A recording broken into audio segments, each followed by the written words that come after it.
Hello दोस्तों, आपका स्वागत है आज की इस वीडियो में। हम आपके लिए सी-टेट बाल विकास एवं शिक्षा शास्त्र का प्रैक्टिस पेपर आपके लिए लेकर आए हैं। तो बिना देर करते हुए हम आज का वीडियो स्टार्ट करते हैं। तो चलते हैं आज की इस वीडियो में। तो उसमें पहला प्रश्न दिया गया है कि चॉम्स्की का विकास सिद्धांत आधारित है संज्ञान पर, भाषा पर, नैतिकता पर, समाज पर। तो बताइएगा। तो चॉम्स्की का जो सिद्धांत है वो भाषा का विकास सिद्धांत कहलाता है। ठीक है, ये इसमें विकल्प नंबर 20 ही है। बढ़ते हैं अगले प्रश्न पर। अगला प्रश्न दिया है, सृजनात्मक बालक वह बालक है जो अव्यवस्था को कतई नहीं स्वीकारता, भावात्मक प्रवृत्ति का नहीं होता है, हमेशा जोखिम उठाने को तैयार रहता है, श्रेष्ठ बनने की इच्छा का भाव नहीं रखता है। तो इसमें कौन सा ठीक होगा? सृजनात्मक बालक क्या होता है? मतलब सृजनात्मक मतलब जो हर प्रकार का कार्य करे, मतलब नई नई चीज़ों को सीखना चाहे तो भाई सृजनात्मक बालक होगा। ठीक है, तो इसमें विकल्प आपका तीसरा सही होगा, हमेशा जोखिम उठाने को तैयार है। क्योंकि भैया नया नया कार्य सीखेगा तो किसी में हानि भी हो सकती है, किसी में लाभ भी होगा। तो ठीक है, तो बिना देर करते हुए अगला प्रश्न बदलते हैं।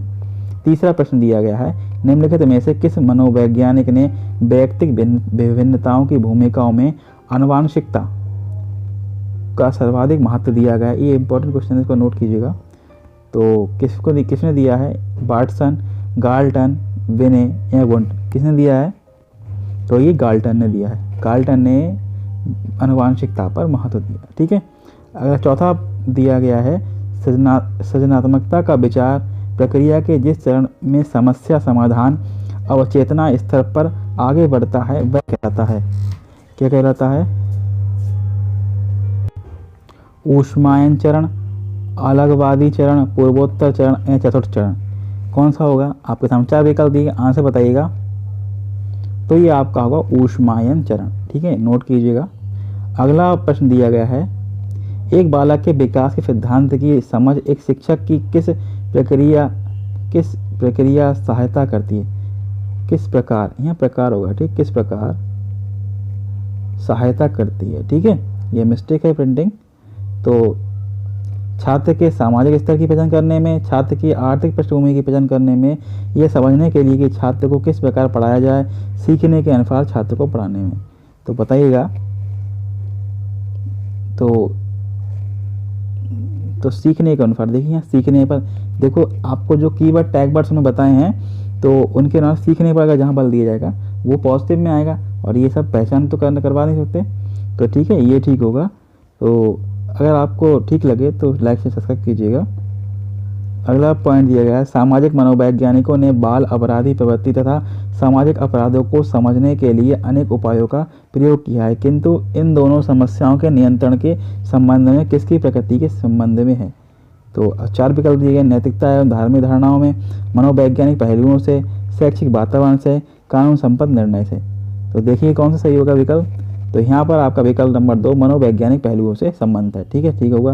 बढ़ते हैं अगले प्रश्न पर। स्कूल तथा समुदाय के बीच अच्छे संबंध के लिए निम्नलिखित में से क्या आवश्यक है? तो ये समय समय पर स्कूल की प्रगति एवं गतिविधियों की जानकारी समुदाय को देते रहें, स्कूल वातावरण को सुधारने में समुदाय के लोगों का सहयोग लेना, शिक्षकों का अभिभावक से निरंतर संपर्क रहना, या सभी? तो कौन सा विकल्प सही होगा?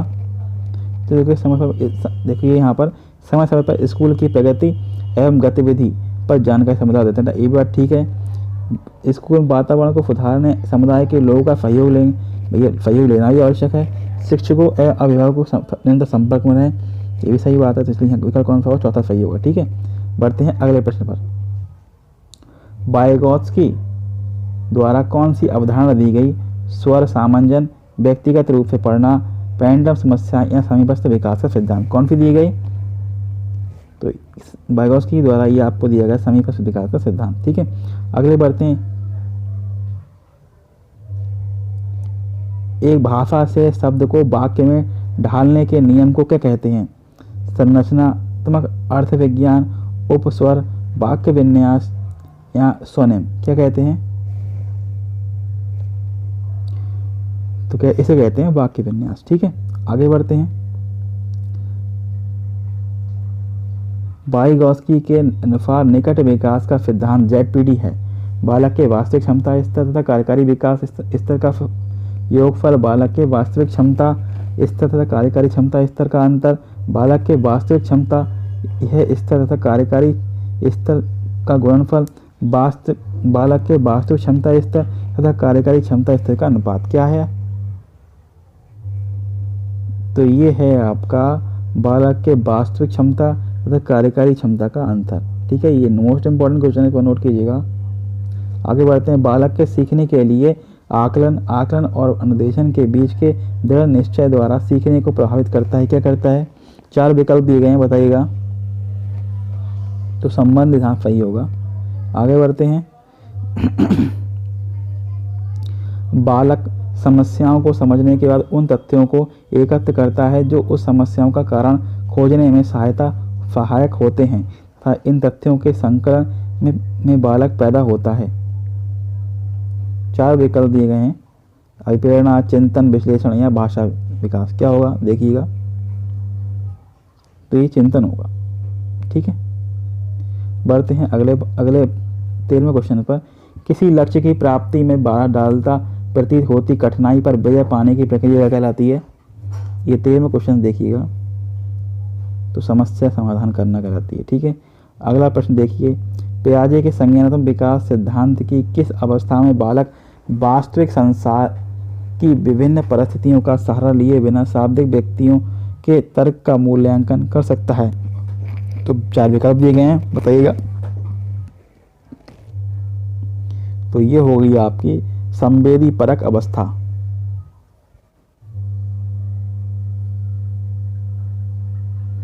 अगला प्रश्न देखते हैं। समावेशी शिक्षा की प्रक्रिया सामान्यीकरण में निहितार्थ है। 4 विकल्प दिए गए हैं आपके लिए।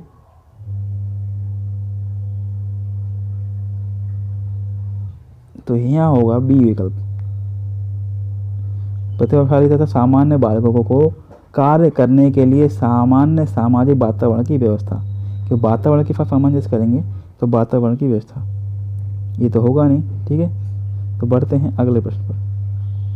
मानसिक क्रियाएं किस अवस्था में चरम उत्कर्ष पर होती हैं?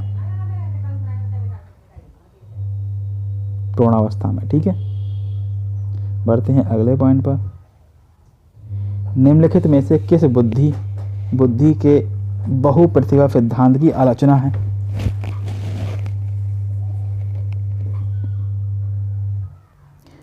बुद्धि के विभिन्न कारक केवल संपूर्ण बुद्धि की विभिन्न प्रतिभाएं हैं। बुद्धि के विभिन्न कारक छात्रों को अपनी क्षमताओं को खोजने में सहायता करती हैं। यह व्यवहारिक बुद्धि पर आधारित बल देती है।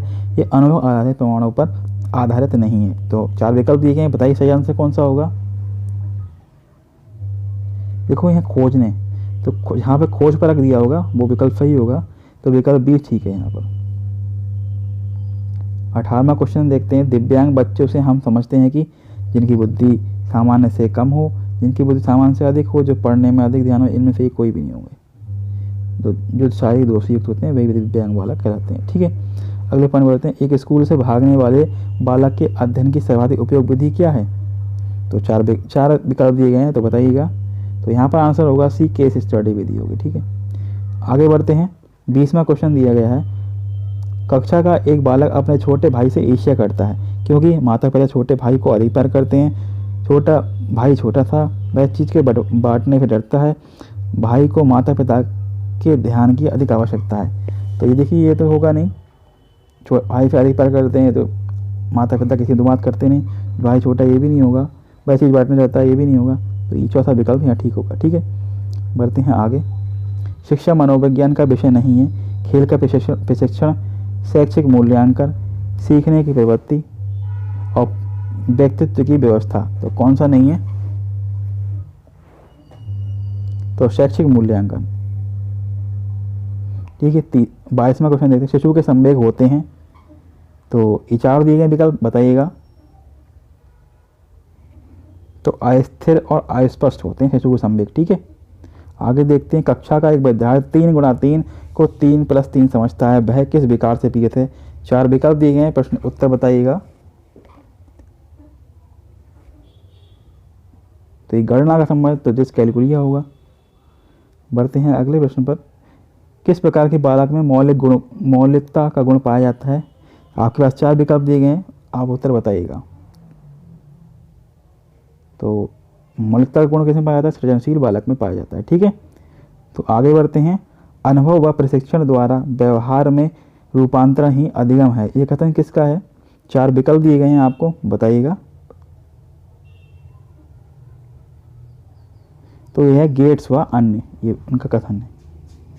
परंपरागत शिक्षा केंद्र शिक्षा प्रणाली में बच्चा सीखता नहीं है बल्कि उसे, आपके पास 4 विकल्प दिए गए हैं। रटना पड़ता है, लिखना पड़ता है, परीक्षा देनी पड़ती है, पुरस्कार प्राप्त करना पड़ता है। बताइएगा कौन सा आंसर होगा?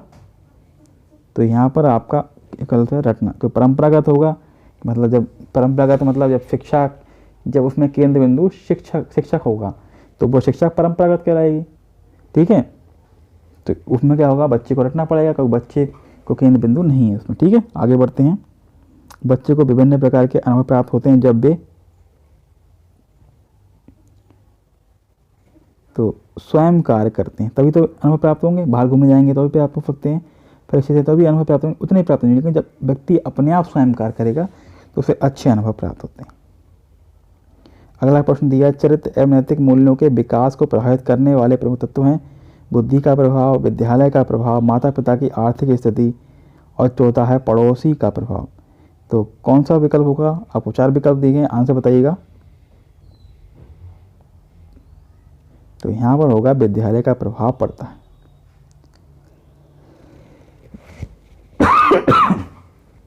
29वां प्रश्न दिया है, अभिप्रेरणा तकनीकी के रूप में निंदा को प्रभावी ढंग से प्रयोग किया जाता है।